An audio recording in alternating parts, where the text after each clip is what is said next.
burnout is real, so is resilience. So, my guest, no other than Miss Joyce Odidson. Welcome, Miss Joyce, on Book 101 Review. And can you please introduce more about yourself that I miss? Hi, Danielle. Thank you so much for having me. My name is Joyce Odidison. I'm the founder of Interpersonal Wellness Services Inc. I am a veteran conflict analyst. I have been helping organizations and teams to deal with difficult conflicts when they go through transition and dealing with burnout and stress and the mental health challenges that come with conflict and negative interpersonal relationships so they can be more resilient and deal with the challenges that come with life and work. Yes, and thank you so much for sharing your knowledge and wisdom to the world, Miss Joyce. Thank you. So today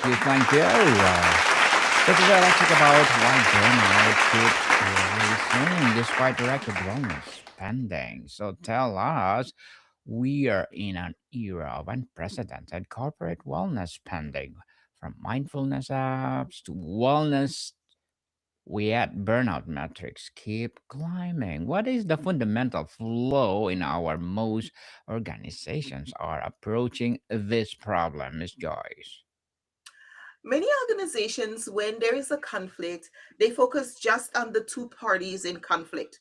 And as a conflict analyst, my job is to go in and look at where did this come from? What is the system that's feeding this conflict or allowing this conflict to happen? And in my fifth book, my book was called one of my books, Hurt, Upset, Angry, Frustrated. The easy ways, simple ways to understand and deal with your conflicts. And in that book, I talk about the biology of conflict and what happens to a brain when conflict occurs. And often we organizations leaders are just they just want to rubber stamp. Okay, they're talking again and everything is fine. But they forget all the nuances of the conflict, the stress, the animosity, the anger, the frustration, and the energy that it takes, especially when the conflict have triangulated and become more than just a conflict between two parties, have actually become departmental wise or have extended to multiple parties. It takes a tremendous amount of energy to stay mad at someone. That is energy that could be used for work, energy that could be used to motivate your team and to get work done and to have high performance. But it's spent on conflict, frustration, upset, anger, and what we tend to see happen in the organization is people get so frustrated, they start becoming disengaged, they start you pulling back the emotional connection with the workplace, and we start to see more challenges. We start to see the stress leave. We start to see the mental health claims. People need time away from work because work has become so challenging. And often employees say to me, Joyce, it's not my work that's burning me out. It's the attitude, it's the individuals, it's the people I work with, it's the relationship, it's all the things that come into the day to day that affects the ability to concentrate, the ability to stay happy and focused in the workplace. So what I find is that leaders tend to just look for a quick solution. They're not asking what the problem is. And as a conflict analyst, I'm trained to ask, where is this coming from? What are the elements that's fostering this conflict and continuing it on? Then we look at addressing those root causes rather than just, oh, let's get these two people talking again. It's like, what is sustaining this conflict? And we need to go to the root cause to find out what that is. Miss Joyce, tell us, are most corporate wellness initiatives merely treating the symptoms of burnout while ignoring or even exacerbating the root cause? Can you give us an example of this distinction in action? Absolutely. For instance, I would get called in and they'll say, oh, these two parties have been in conflict for over 10 years. This conflict has been going on and it goes up and it goes down and then they flare up again. But that is a sign that the root cause of the issues were never dealt with. They were either just suppressed or overlooked, swept under the rug, and then it surfaces again into a bigger problem. I've seen many situations where an individual who have poor conflict and interpersonal skills will be promoted in the organization, and then their their team gets stressed out because this person who doesn't have good interpersonal skills is now in a leadership role, and the negative energy that that person brings to the team now affects everyone concerned. So we took someone who is a problem person who could only affect one other person, and now we've made them a leader of 20 people. Well, what do we expect? We now are going to have 20 people impacted by the negativity and poor interpersonal skills of that person. So these are some of the situations that I get into. Interesting, Miss Joyce. So beyond the band-aid critics say corporate wellness has become a performative band-aid, and that makes leadership feel they are addressed the issue, relieving pressure for deeper change. Do you agree? If so, what are the deeper changes being avoided? Some of the deeper changes will be asking the bigger question. You know, we know that we can think, most of us think in that single loop. Something is wrong, let's fix it. Right? We never ask ourselves, what is the question? And that's when you go, what is the problem? What is driving this problem? What caused that problem to happen? That's now double loop thinking. You're not just looking at the problem and the solution, you're looking at what was the cause of this problem and what do we need to do to resolve that conflict. So that's now double loop thinking. From just addressing the conflict and moving away, we are single loop. When we look at what happened and what we learned from it, it's double loop. But when we go one step further, transformational, how do we transform? How do we become better as a team as a result of this conflict? Now we're transformational, and now we are triple loop thinking. So most of us stay in a single loop thinking all our lives. And in the workplace, the goal is, how do we get people to move to a double loop and triple loop thinking? Because once you develop those are skills you're going to take into every aspect of your life. And too often we are so reactive, we're never taking the time to ask, what exactly is going on? What is it telling us? What are we learning? What should we do as a result of that learning? Who should we become? And that's the big question we need to ask in the workplace. What is the workplace? Is it a place for people to come do work and get a paycheck? But it's much more than that. Some people don't have extended family. We have more people living alone now than ever in our society. Work becomes their family. Their colleagues become their friends. So what you see is that that toxicity have an ability to perpetuate further into the organization and into people's lives, because many people are living alone. Their work co-workers are the only people they socialize with on a day-to-day basis, or their friends are at work. So their social network is smaller, and if they are in negative relationships at work, that can cloud their minds, their judgment, affect their mental health and their ability to be resilient, because that they don't have the buffer. So, Miss Joyce, let's talk about the systemic or structural causes. As its core, is it not the primary driver of a burnout simply too much work or too much few people over too long a period? Why has the conversation shifted from sustainable workload management to resilience training? Hmm. That's a really good question, because I think for quite a while, and I've been doing this for a while, almost 30 years, I think back then we used to believe that people burnt out because the work was too much, because they worked for too long. But the work that I do in my work, I teach a nine dimensional framework, the well-being intelligence system that's that's the anchor for our entire resilience index and resilience ecosystem, is based on 9 dimensions. It teaches us that we are multidimensional. And so no one dimension is responsible for everything in our life. The same as the workplace. Because if our lives have a spiritual dimension, a social, emotional, we have an occupational, which is work, then we have an intellectual, we have an environmental, we have a physical, and then we have an interpersonal, right? So we Mm-hmm. have all of these areas in our lives. So then why are we have 9 dimensions. Why are we then blaming work, one dimension, for everything? Why is work the only cause of burnout? It's not. It doesn't make sense. It doesn't compute.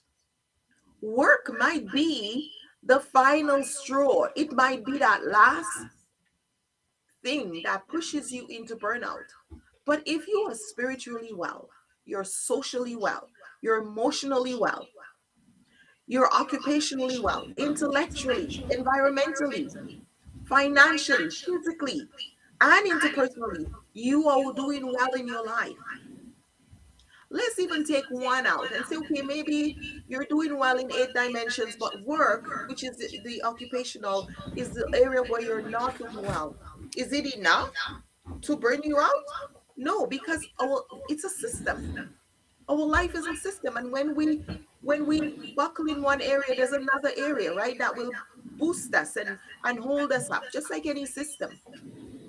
But what happened is that we actually are not living well. We are not developing our resilience in in everything we do, and we're leaking vital energy every day and not aware of how much energy we're putting out and in what, because we just go through life, we're so busy, right? Back in 1940s, one heart specialist came up with the term hurried sickness. And now Mm-hmm. we are in 2025, we are even more hurried. So it really does show that we are too busy to even pay attention to where we're leaking vital energy. And I know this for a fact because I have been doing this for decades. And at one point, I ended up burning out, but not realizing that I was burning out. Not realizing, because we just, especially those of us who are high performers, just keep doing things. We just keep adding, oh, I can take this on, oh, I can take that on, and not realizing. And this is why I created the Wiz Resilience Index, because we can now measure how well we're doing in these 9 dimensions and then get a resilience index that tells us what's our capacity, where we at, and can we take on more? Should we be taking things off our plate from the other dimensions? Because if work is really busy right now, maybe I need some supports at home. Maybe I need some more, so maybe I need to make adjustment in my social network. Maybe I need more spiritual support. So I can now look at all of these dimensions and determine what kind of support do I need to support me at work. But when I don't have those lenses and work gets busy, I just plug into work and I forget that all the other areas of my lives are already crowded and I don't have capacity for that. Miss Joyce, how has the technological plethora of smartphones and Slack teams created a new insidious layer of burnout and even pre pandemic office boundaries contained? I think one of the things, I was reflecting on this the other day. I had a conversation with my nephew, and he lives in the Caribbean, and I was challenging him about some things that he should do, and he's like, "Oh, it's so hard. I just feel like giving up." And I thought, what? Where did that word come from? Why would you have such a thought? And then I remember my grandmother. My grandmother, at age 25, made some significant decisions to live the life that she wants. And she was incredibly resilient, had 11 children, six daughters, ensured that all her daughters were educated, all her kids. And I look back and I'm like, so what did they have that my nephew doesn't have right now? What is going on with my niece? What is going on around us? I've done a lot of work for post-secondary institutions. I see them on campus. And then I was like, what is going on? They did not have the distractions of social media and smartphones.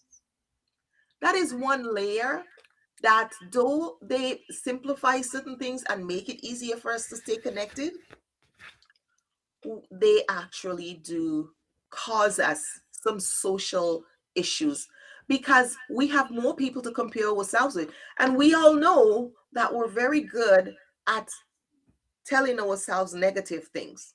So what happens now when I can go on and I can see what 100 or hundreds of other people are doing on a social media or several social media platforms, and I'm now comparing my life. My brain has gotten enough negative juice to discourage me, to shift my mindset, to have me dwelling on things that I wouldn't have dwelt on.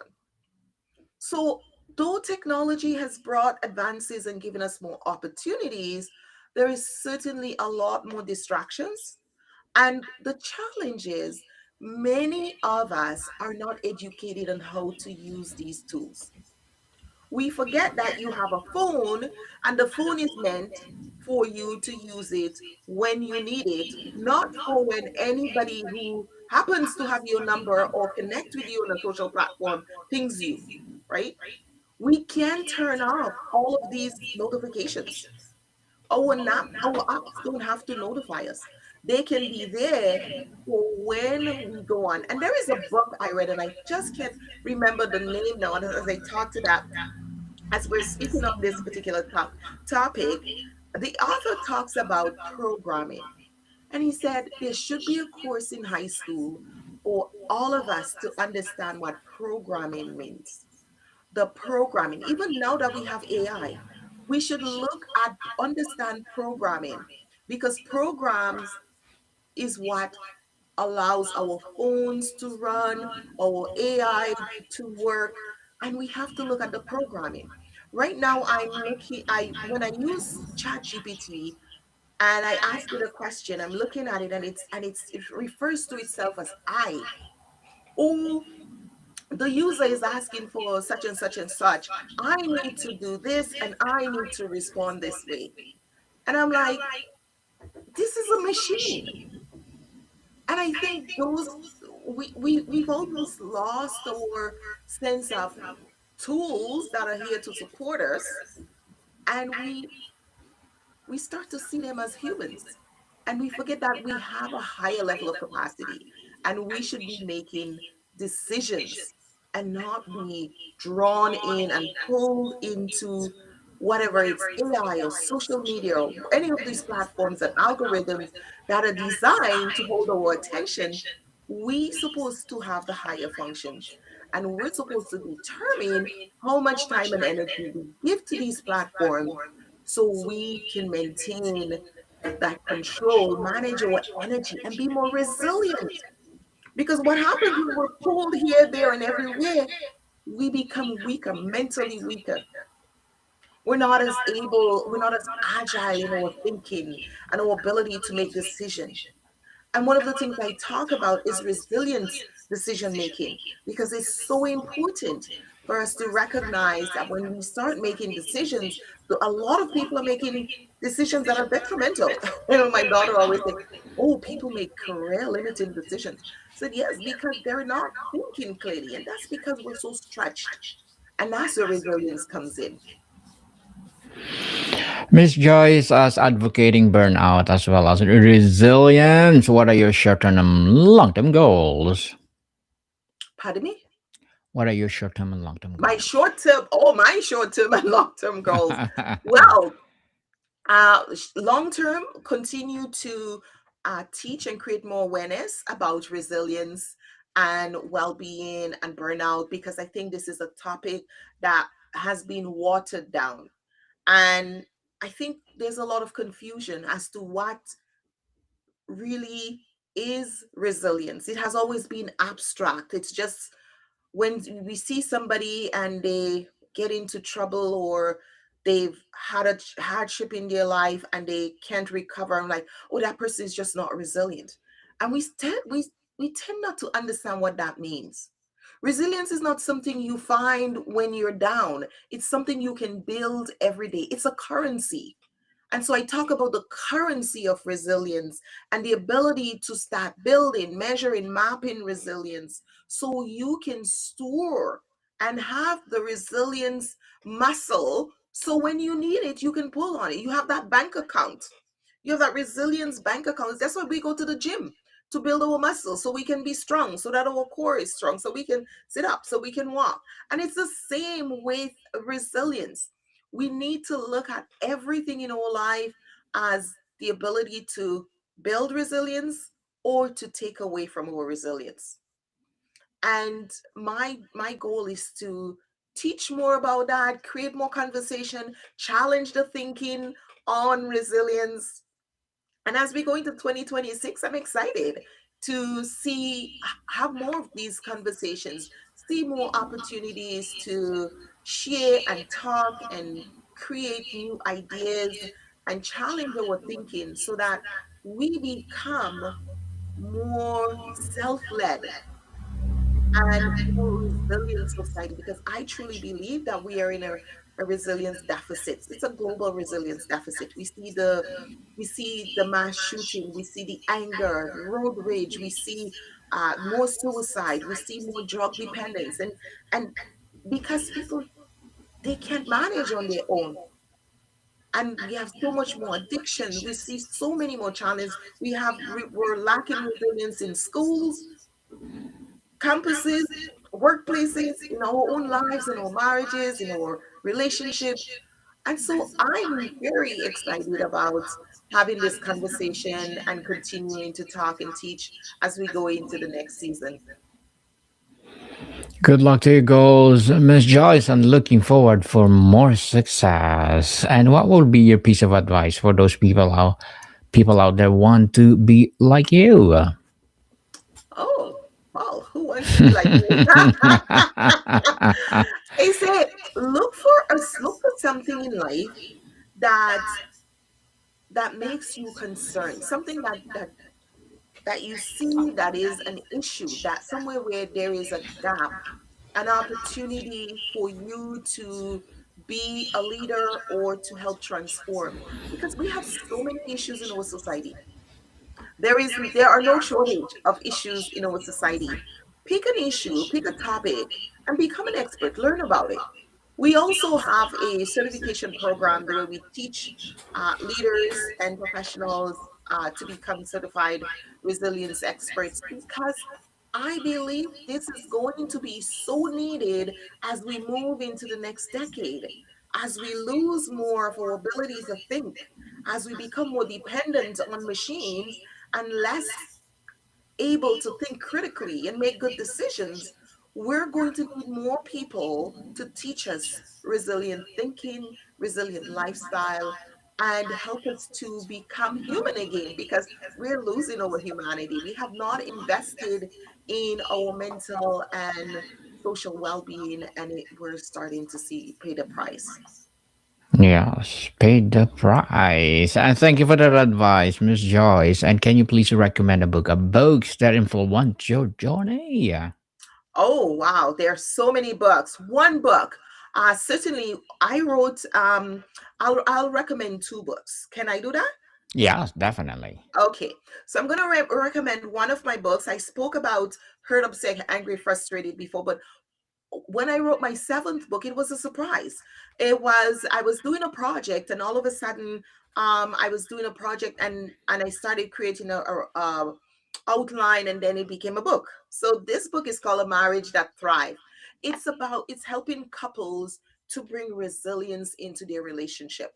So that's one book. It's available on Amazon. A Marriage That Thrive by Joyce Odidison. And then one of the other books that I really like right now that I'm reading is Snap Selling.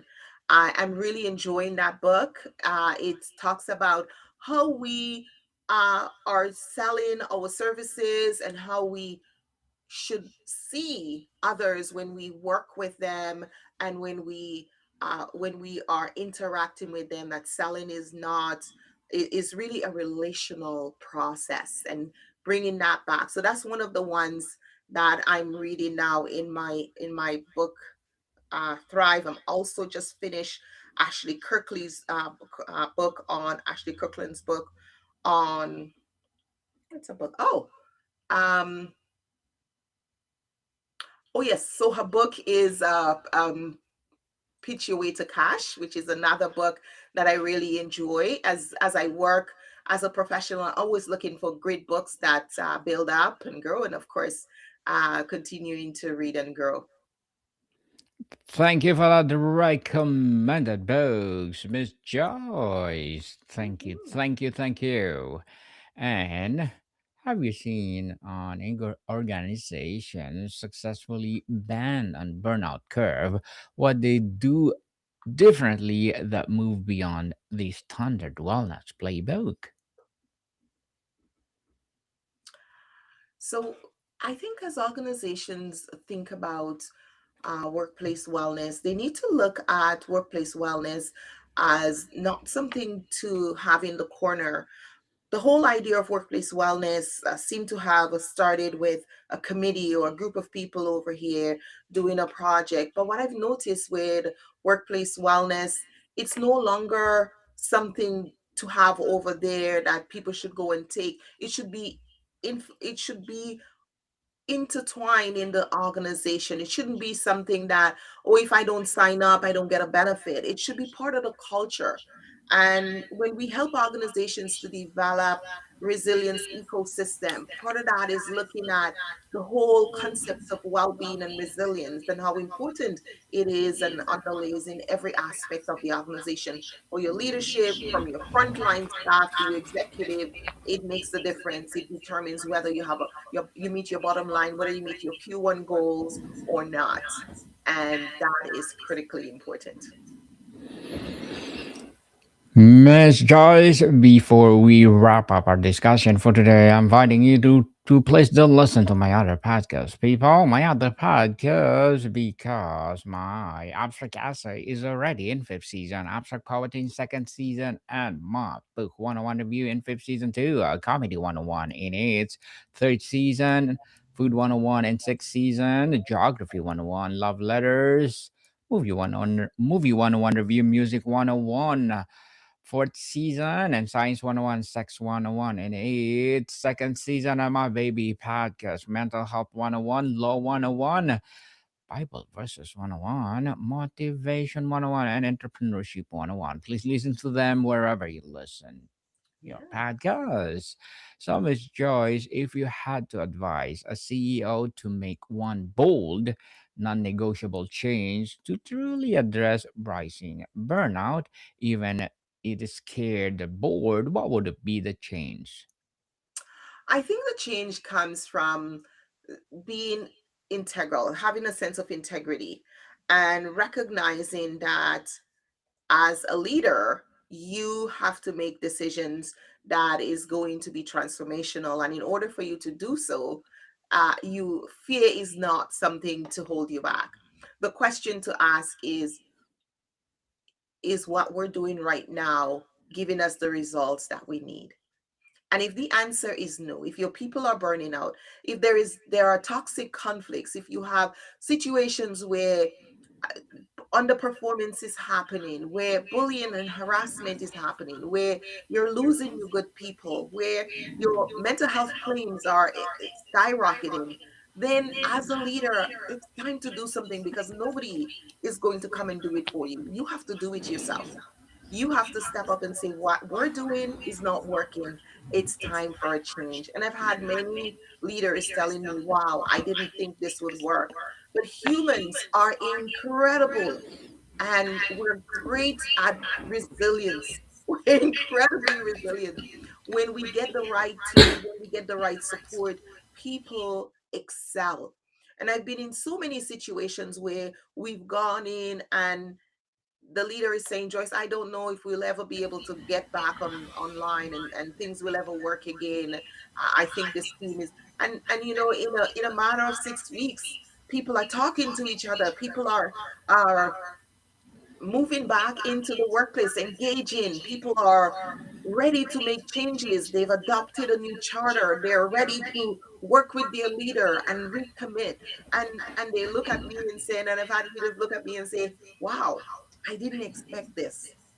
And so if you are struggling right now and you're challenged and you don't know what to do and you're scared, step forward and make a decision to do something differently. There are many people who can help you, myself included.